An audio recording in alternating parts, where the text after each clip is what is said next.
Hello, Rick Crossan with A Player Advantage here.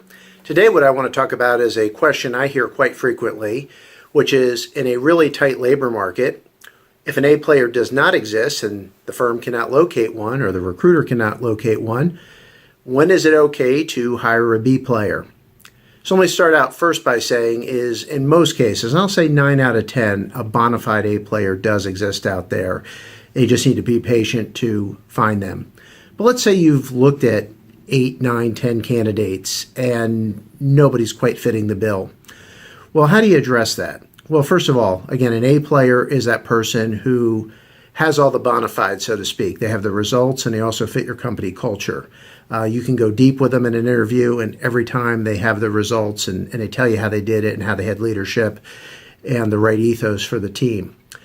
But let's say you get that candidate that just comes up short, a B player in our parlance. The only time, and again, I really see this as a very advanced move. You really need to go in eyes wide open with a team that knows, candidly what they're doing in terms of coaching and developing this B player, is in the course of an interview. And again, you need to go deep in the interview process. And so over the course of a 2.5, 3-hour interview, this person's just coming up short in terms of results. It looks like they've been around the action, but they really haven't led the results. They weren't the ones on the front line, driving those bottom line results for the company. In that case, what we do is we actually tell the candidate that they are a B player, but we're willing to work with them. And we point out very specifically where they need to develop to get those skill sets to be that A player organization. So in other words, from point B to point A, we very clearly point out to them where they need developmental work. We do that right up front. Typically in an interview, we'll take a break as an interviewing team, talk about that, talk about who we've seen so far, and tell the candidate we're going to make a chance on them. That is followed up with a very detailed developmental plan, and the candidate clearly knows that in our eyes they're a B, not an A, going into the situation. Now, the good news with this approach is in many cases, it's not a 100% solution by any means. You really want to go and get that A player and be very patient.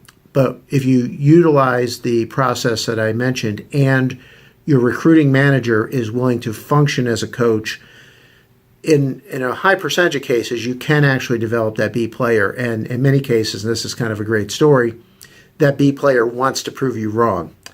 But again, in most cases, you can find that A player, but if you have looked at lots of candidates and you're just not finding that bona fide A player, you can take a chance, eyes wide open, with your entire leadership team and a hiring manager who is willing to coach and give that B player that development. And by the way, as I mentioned, be sure to point out that B to A right there in the interview and say, we're willing to take a chance, but you're not a ready-made finished product as you stand right now. So that's worked really well for clients of mine when we're in that situation. But again, it's always followed up by the hiring manager being willing to develop and coach that new individual. So let me know how that works for you. And again, Rick Crossan with A Player Advantage, and looking forward to talking about A players.